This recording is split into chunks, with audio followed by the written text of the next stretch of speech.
আমাদের একটা বড় বাধা হয়ে দাঁড়ায় হচ্ছে মামলা। রামদা আমরা দেখতে পাই, সেগুলো হচ্ছে উদ্ধার করা হয়। 3টা মোটরসাইকেলের মধ্যে 2টি মোটরসাইকেল আমরা উদ্ধার করতে সক্ষম হই। তাদেরকে আমরা যতই হচ্ছে অ্যারেস্ট করি, তারা কিন্তু জামিনে বের হয়ে আসে। অন্যান্য পেট্রোলের সঙ্গে সঙ্গে মোটরসাইকেল পেট্রোল রয়েছে, ফুড পেট্রোলও রয়েছে। যখন তাদেরকে আটক করা হয়, এই অবস্থায় তারা হচ্ছে তাদের একজন হচ্ছে ফোন করে আরও তাদের 2 সহযোগীকে ঘটনাস্থলে ডেকে নিয়ে আসে এবং হচ্ছে ঘটনাটা যখন ভিন্নখাতে মোড় নেয়, তখন হচ্ছে তাদের আটকের ফলে এই বাকিরা হচ্ছে পালিয়ে যায়। তো তাদের যে আটককৃত আসামিদের তথ্য মতেই আমরা হচ্ছে পরের দিন হচ্ছে আলফাজ ওরফে শিশির নামে একজনকে হচ্ছে আবদুল্লাপুর থেকে গ্রেপ্তার করি এবং পরবর্তীতে তার দেওয়া তথ্য মতে আমরা হচ্ছে সজীব এবং সাইফ এই দুজনকে আমরা পরবর্তীতে টঙ্গী এবং টঙ্গীর মাজারবস্তি এলাকা থেকে হচ্ছে তাদেরকে আমরা গ্রেফতার করি এবং আসামিদের সঙ্গে থাকা যে 2টো রামদা আমরা দেখতে পাই, সেগুলো হচ্ছে উদ্ধার করা হয় এবং তাদের ব্যবহৃত 3টা মোটরসাইকেলের মধ্যে 2টি মোটরসাইকেল আমরা উদ্ধার করতে সক্ষম হই এবং এই ঘটনায় হচ্ছে একটি মামলা দায়ের হয় সেদিনই।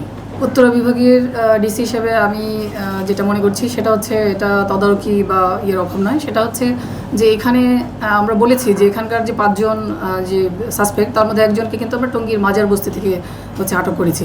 তো এই ধরনের উঠতি বয়সীরা হচ্ছে যারা মূলত হচ্ছে মাদকাসক্ত এবং ডেজার্টেড। আগেও আমি একদিন আপনাদেরকে বলেছি যে এই যে ছিনতাই গ্রুপগুলি এই যে আমরা ধরেছি, আমরা দেখেছি যে তাদের যে অ্যানালাইসিস করে তারা মূলত হচ্ছে পরিত্যক্ত অবস্থায় বড় হয়েছে, তারা স্ট্রিট চিলড্রেন হিসেবে বড় হয়েছে এবং পরবর্তীকালে মাদকাসক্ত এবং অন্যান্য অপরাধে তারা জড়িত হয়েছে।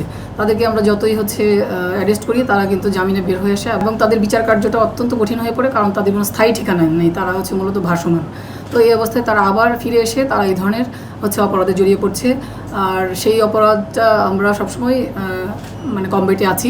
আমরা যখন অন্য একটা কাজে, আমরা জানেন যে এই মুহূর্তে আমরা আরও অন্যান্য যখন কাজে এনগেজ হয়ে পড়ি, তখন হয়তো তাদের দৌরত্ব কিছুটা বেড়ে যায় বা তারা যখন বের হয়ে আসে আদালত থেকে, তখনও হচ্ছে এটার প্রবণতা বেড়ে যায়। কিন্তু আমাদের প্রতিদিনেই, আপনি মোটরসাইকেল পেট্রোলের কথা বলেছেন, আমাদের উত্তরা বিভাগের 6টি ডিউটি স্টেশনেই থানাতেই কিন্তু প্রচুর অন্যান্য পেট্রোলের সঙ্গে সঙ্গে মোটরসাইকেল পেট্রোল রয়েছে, ফুড পেট্রোলও রয়েছে এবং আমরা রিসেন্টলি হচ্ছে আমরা দেখেছি আবদুল্লাপুর বা যে হটস্পটগুলি রয়েছে সেখানে যে রাতের বেলায় যে বাস চলাচল করে, সেই কাউন্টারগুলির সঙ্গেও আমরা কথা বলছি, তাদের সঙ্গে যোগাযোগ করছি যে তাদের দিক থেকেও যেন আমরা দ্রুততম সময়ে তথ্য পাই।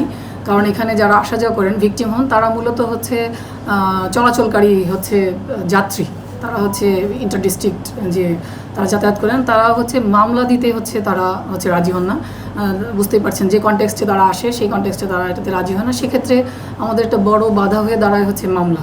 সেক্ষেত্রে আমাদের আরও একটা বাধার কথা বলেছি, তাদের যেহেতু স্থায়ী ঠিকানা নেই, তো এটার জন্য আসলে দীর্ঘমেয়াদী পরিকল্পনা দরকার। আমি ব্যক্তিগতভাবে মনে করি সমাজ কল্যাণ যে মন্ত্রণালয় এবং শিশুদের জন্য যে যারা আছেন, তারা সবাই মিলেই হয়তো গ্র্যাজুয়ালি এই অবস্থা থেকে উত্তরণ করা সম্ভব, কিন্তু আমরা প্রতিদিনই তাদের বিরুদ্ধে হচ্ছে আমরা ড্রাইভ দিই।